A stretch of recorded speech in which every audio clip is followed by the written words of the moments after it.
안녕하세요. 라이언의 밸류에이션 첫 번째 강의 시작해 보겠습니다. 순서는요. 모든 강의에는 이 인트로덕션이 중요하다고 생각합니다.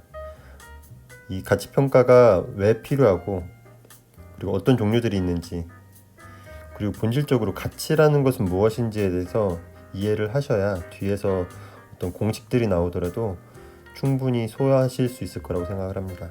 그래서 첫 번째로는 이런 것들을 좀 알아보고요. 경영 환경 분석을 두 번째로 해볼 건데 이건 어떻게 보면 직장 내에서 이런 전략 기획 업무라든지 M&A 등을 해보시는 분들은 많이 접해본 사항이라서 쉽게 생각하실 수도 있을 것 같아요. 근데 또 안 해보신 분들은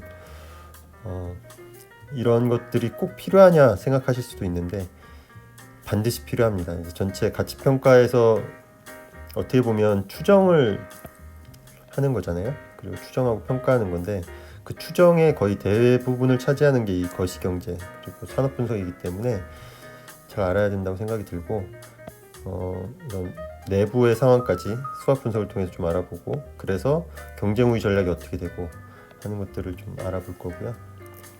세 번째로는 상대가치 평가를 그래서 실제로 어떻게 적용하느냐 퍼라든지 PBR이나 PSR, EV에비타 등등을 개념은 뭐고 공식은 뭐고 또 어떻게 적용할지 실질적인 내용들을 한번 해보겠습니다. 그리고 네 번째로는 이제 본격적인 강의인데요.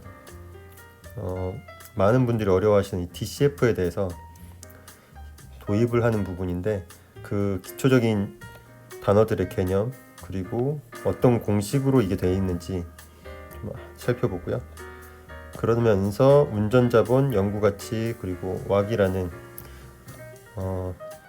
여러분들이 가장 어려워하시는 분들의 부분에 대해서는 좀 더 깊이 있게 알아보겠습니다. 그래서 강의에 들어가기에 앞서서 꼭 말씀드리고 싶은 거는 이 기업가치평가, 밸류에이션에 정답은 없을 수 있습니다. 어쩌면 실무에서는 그리고 산업별로 조금씩 적용하는 방법이 다를 수 있어요. 아주 이론적으로 깊이 들어가면 정답은 있을 수 있겠지만 실무 적용하는 분들은 조금씩 다르게 쓰기도 하는데 그건 어느 정도 인정한다고 해도 명백한 오류는 분명히 있습니다. 나중에 이제 여러 오류들에 대해서도 말씀을 드리겠는데요. 여러 기업별로 보면 너무 단순화하다 보니까 그리고 또 연애를 글로만 배웠어요 하는 것처럼 이 실무에 그냥 갖다 쓰기에 급급하다 보니까 본질적인 의미를 무시한 채로 혹은 몰라서 틀리는 경우가 굉장히 있어요. 그래서 그런 부분에 대해서는 꼭 명심하시고 제대로 한번 배워보셨으면 좋겠습니다. 그래서 자 이제 인트로덕션 시작을 해보길 거고요. 그리고 첫 번째로 이 가치 평가라고 했는데 그럼 가치란 무엇이냐, 밸류에이션에서 밸류란 무엇이냐에 대해서 한번 알아보겠습니다. 가치라는 건 어떻게 보면 값이라는 말일 수도 있고요. 프라이스라는 말로 표현될 수도 있는데 우리가 앞으로 구하게 될 기업 가치라는 거는 가치 창출하고는 떼놓고 생각할 수가 없고요. 그래서 가치라고 하면은 가치 창출이다 이렇게 생각해 주시면 될 것 같아요. 그래서 이건 본질 가치와 보통 상대 가치라는 걸로 좀 나눠볼 수가 있는데 내재 가치라는 게 본질 가치 혹은 절대 가치라고 볼 수 있고요.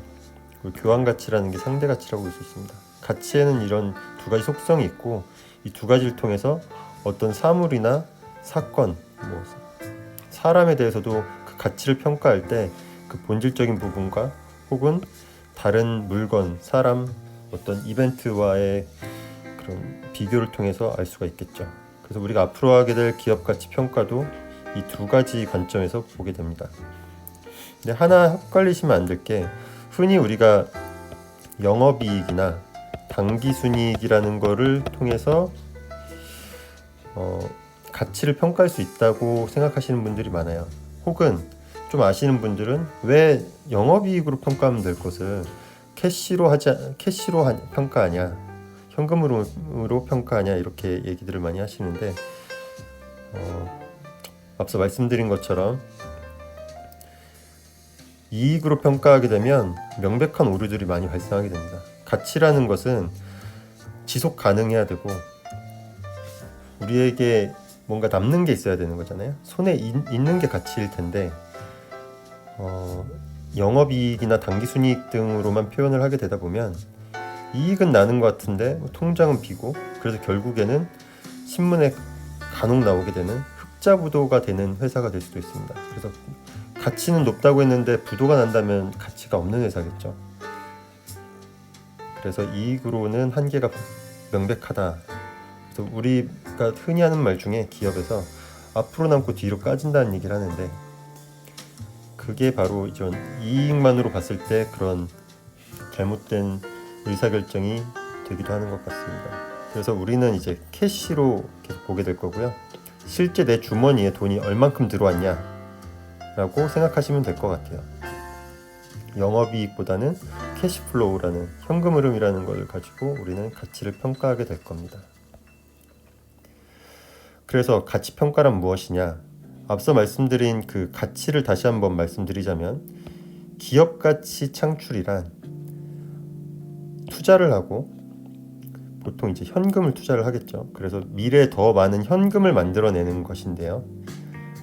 여기서 내 외부에 충분한 정보를 바탕으로 체계적이고도 합리적으로 절대적이고 상대적인 가치를 돈으로 표현하는 것입니다. 여기서 또 포인트는 절대적이고 상대적인 가치라는 건데요. 뒤에서 좀 더 자세히 다루겠습니다. 그래서 여기 이제 가져왔지만, 왼손은 거들 뿐인 것처럼 이익은 거들 뿐입니다. 이익이 분명히 이 가치를 측정하는 데 쓰일 거예요. 하지만 말씀드린 것처럼 절대로 영업이익이나 당기순이익만으로 가치를 평가하지는 않는다는 것을 명확히 알아두시고요. 그러면 이렇게 여러분들이 가치평가를 왜 배우려고 하시는지를 한번 생각을 해보죠. 지금 이 강의를 보고 계시다면 여러 이유에서 이걸 보실 텐데요. 크게 보면 뭐 직장인들, 또 전략기획이나 M&A 등등 담당하시는 분들이 있을 수 있고, 또 아니면 개인적으로 투자나 어떤 주식에 관심이 있는 분들이 보실 수도 있을 것 같습니다. 그 분야를 크게 제가 6가지로 나눠봤는데요. 일단 첫 번째로 생각해 볼 수 있는 건 M&A입니다. 우리가 가치평가를 하게 되면 오늘 이제 많은 시간을 할애해서 앞으로 계속 많은 시간 동안 말씀드릴 게 이제 DCF라는 방식이 있고 또 EV, EBITDA 등이 있는데, 이걸 통해서 우리가 타겟으로 하는 그 기업이 얼마의 가치를 가지고 있느냐를 평가해서 그걸 인수가격으로 산정을 하게 되고요. 다 보면 어떻게 보면 비슷한 얘기인데, 꼭 M&A가 아니라 내부에서 어떤 투자를 할 때 신규 시장이나 뭐 신규 아이템 등을 새로 런칭하려면 이제 수백 수천억이 들기도 하죠. 그럼 그런 투자를 할 때 이게 맞는 거냐, 그 투자 타당성을 검토하느라고 또 투자 심의를 하게 되는데, 그때 중요하게 쓰이는 방법이 이런 가치평가 방법입니다. 그리고 IPO 할 때 당연히 가치평가가 들어가죠. IPO라는 거는 우리가 신규 상장을 할 때, 그러니까 코스피나 코스닥의 기업을 공개할 때 IPO라는 표현을 쓰는데, 그때 이제 보통 퍼나 EV, EBITDA나 등등의 방법으로 이 기업이 얼만큼의 가치를 갖는지를 저울질하게 됩니다. 그리고 네 번째로 보면 투자 전략을 수립하거나 아니면 시뮬레이션을 할 때도 이런 가치평가 방법이 광범위하게 쓰입니다. 우리가 회사 일이라는 게 결국에는 이제 숫자로 이루어져 있죠. 그 숫자의 끝은 이익 혹은 이익보다 더 어떻게 보면 가치를 가지고 있는 것은 가치평가를 통한 그런 숫자고요. 그때 우리가 자주 쓰게 되는 게 이제 NPV라는 용어를 많이 보게 될 겁니다. 그래서 엑셀로 보통 기반으로 해서, 요새는 뭐 ERP를 통해서 여러 가지 좋은 툴들도 있겠지만 아직까지도 우리나라에서는 이제 엑셀 기반으로 여러 매출과 원가, 이익 등을 산출해서 전략을 수립을 하게 되고요. 또 이제 M&A와 유사하지만 A 기업과 B 기업 혹은 뭐 A, B, C 기업이 합병을 할 수도 있겠죠. 그런 경우에 합병 가액이 어떻게 되냐, 1대 뭐 1.2대 2.5냐 어떠냐 하는 거를 산정을 할 때 그 기업 가치 평가 방법이 쓰이고요. 그래서 뭐 간단히만 말씀드리자면 상장사는 보통 이제 시가총액을 쓰게 되고, 비상장사는 시가총액이라는 게 없기 때문에 본질 가치 평가 방법을 통해서 보통 평가하게 됩니다. 그리고 내부 성과 평가할 때도 쓰이는데요. 아주 이제 디테일하게 들어가면 KPI 같은 데도 쓸 수 있겠지만 주주 가치가 결국엔 기업 가치라고도 어떻게 보면 볼 수 있는데, 기업의 가치는 결국에는 주주가 필요로 하는 가치겠죠. 그래서 그 가치를 높일 수 있는 방법을 연구를 하기 위해서는 결국에는 가치평가 방법이 필요한데, 그거를 그 평가한 방식을 또 평가하는 데 쓰이는 게 이 가치평가 방법입니다. 그래서 ROIC나 이 EVA 같은 방법을 그 개념을 사용해서 가치평가를 하게 되고요. 이때 이제 WACC이나 다른 여러 가지 그런 것들을 제대로 알아두시는 게 많은 도움이 됩니다. 특히 이제 기업 가치 평가를 할 때 DCF뿐만 아니라 이런 ROIC나 EVA까지 같이 알아두시면 전체 이제 전략 기획뿐 아니라 경영 기획까지도 폭넓게 이런 방법을 활용을 할 수 있게 되고요. 본인이 기업에 다니는 분들이 아니라 그냥 일반 투자자라고 할지라도 본인의 포트폴리오, 기업 포트폴리오, 투자 포트폴리오가 어떻게 되고 있는지 이걸 평가하는데 ROIC나 EVA 방법을 써서 여러 가지로 활용하실 수 있습니다. 절대가치 평가와 상대가치 평가에 대해서 간단히 알아보겠습니다. 앞서 말씀드린 것처럼 기업 가치 평가는 크게 이제 두 가지 방법으로 볼 수 있고요. 이걸 혼합한 어떤 법으로 정해져 있는 방법이 있는데, 이건 이 절대와 상대 가치 평가 방법을 각각 알게 되면 자연스럽게 하실 수 있게 되고요. 이것에 대해서도 별도로 나중에 알려드리도록 할 거고, 내재 가치 평가라는 것은 이제 절대 가치를 평가하는 방법과 이제 동일한 말이고요. 이걸 가장 쉽게는 우리가 어떤 기업이 있으면 그 자산의 상태를 평가를 해서 그 장부에는 이게 얼마로 표현되어 있지를 보는 것도 있고, 장부에는 그렇게 되어 있지만 시가로는 어떻게 될까, 그리고 이거를 팔아치웠을 때, 청산했을 때는 어떻게 될까를 보는 방식이 이런 순자산 가치 평가 방법이고요. 수익 가치라는 것은 대표적인 게 이제 DCF.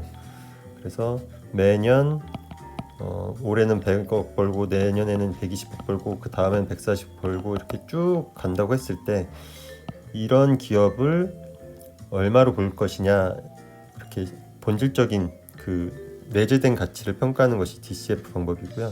현금 흐름 할인이라고 우리나라 말로는 하고, 그 외에는 이 자본 합계 외에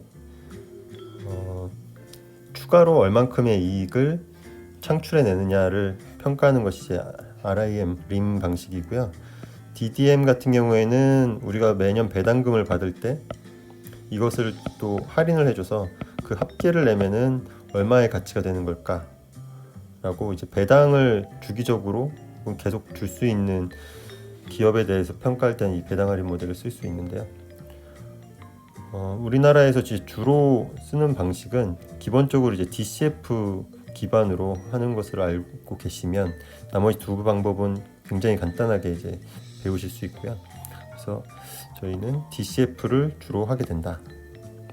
그거 알아주시면 좋겠고, 기업 내에서도 여러 가지로 쓸 수 있습니다. 별다른 제약 없이요. 그리고 상대가치 평가는 이 앞에서는 이제 P/E, P/B 이런 식으로도 표현을 했었는데, 우리나라에서는 보통 per 혹은 PER, PBR이라고 쓰게 되고 영어권에서는 보통 PE 아니면 PB라고 주로 쓰는 것 같아요.